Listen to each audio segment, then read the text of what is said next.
সকলেই ঘুমিয়ে গিয়েছে, আপনার মা ঘুমায় গেছে। গভীর রাত্রে আপনি মায়ের পেটের মধ্যে লাথি মারছেন। আপনার জনম দুগুনি মা ঘুম থেকে জাগরণ হইয়া মা জনম দুগুনি মা পেট ধরে বসে আছে। প্রাণের স্বামী ডাক মারছে, বিবি রে, কেন রে বিবি,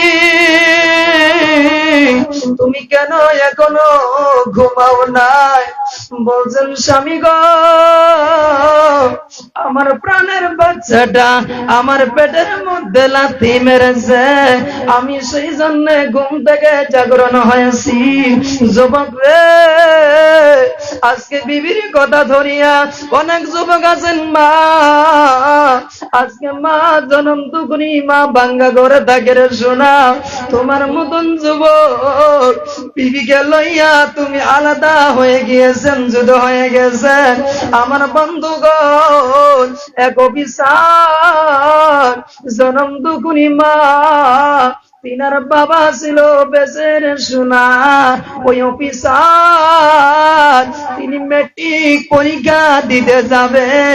আমার বন্ধুগণ মেট্রিক পরীক্ষা দিতে যাইয়া আমার বন্ধুগণ মাকে বলছেন, মা আমার তো বাবা নাই, মা আমার তো বাবা দুনিয়া ছেড়ে বিদায় নিয়েছে। মা গো, আগামীকালকে যদি পরীক্ষার ফিস না দিতে পারি মা, আমার আর পরীক্ষা দিতে হবে না। জনম দুগুনি মা, সোনারে, জনম দুগুনি মা মানুষের বাড়ি খুঁজি মাঙি খায়, মা মানুষের বাড়ি থালি বাসন ধুয়ে খায়। যুবক রে, মা ঘরের মধ্যে নিয়া ওই সন্তানকে ডাক দেয়া বলছেন, মানিক রে, আয় আয় ঘরের মধ্যে চলি আয়। মানিক রে ঘরের মধ্যে যখন চলে গেছে, জনম দুগুনি মা ওই ঘরে থেকে নাকের ফুলটা খুলিয়া ওই সন্তানের হাতে দেয়। সন্তান বলছে, মা, মা গো, এটা কিসের ফুল মা? জনম দুগুনি মা বলছেন, বাবা, তোমার মা তোমার বাবা যখন গোবরে চলে যায়, গ্রামের মহিলারা আমাকে এই নাকের ফুল গুলে হাতে দেয়।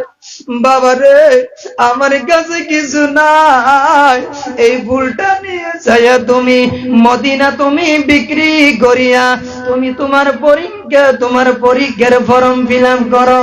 আমার বাবা মুসলমান, এইভাবে শোনা আমার বন্ধুগণ, পরীক্ষার যখন ফিস দিল, পরীক্ষা দিয়া দিল, পরীক্ষায় পাস করলো রে সোনা। এবার যাবে কলকাতা এয়ারপোর্টে চাকরি নিতে যাবে রে সোনা। আমার বন্ধুগণ, মা জনম দুগুনি মা, ইনি সারা রাত্রি কান্না করে করে বালিশ ভিজায়া দেয়। যুবকরা জীবনে মাকে কষ্ট দিয়েছেন, ওই বাবাকে কষ্ট দিয়েছেন। মা তোমার ঘরের মধ্যে থাকে যখন তোমার ছোট্ট অবস্থা হয়ে গিয়েছিল, মা তোমার বেমার হয়েছিল, মার কোনো জ্ঞান ছিল না। মা ডাক্তারখানায় যায়, ডাক্তারের পা ধরে বলতো, ডাক্তার গো, কেন আমার সন্তান কথা বলে না? আমার সন্তানকে কথা বলিয়ে দাও। ওই ডাক্তার ডাকবার বলছে, চাচি গো, কাঁদবেন না কেন, আপনার সন্তান সুস্থ হয়ে যাবে।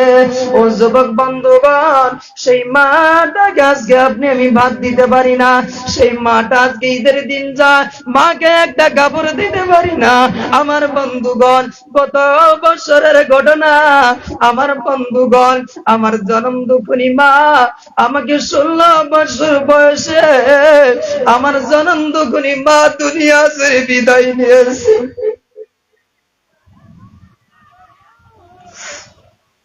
আমার বন্ধুগণ, জনম দুগুনি মা গত বছর মানগাছর থেকে সভা করে আসে বাড়িতে রাত্রে শুয়েছি, আমাকে স্বপ্ন চোখে বলল, বাবা মাজিদ, তুমি কেমন সভা করো, আমি তোমার সভা শুনবো রে সোনা। এই গত নভেম্বরের 25 তারিখ আমার বাড়িতে সভা দিলাম। আমার ভাই আব্দুল মুতালিব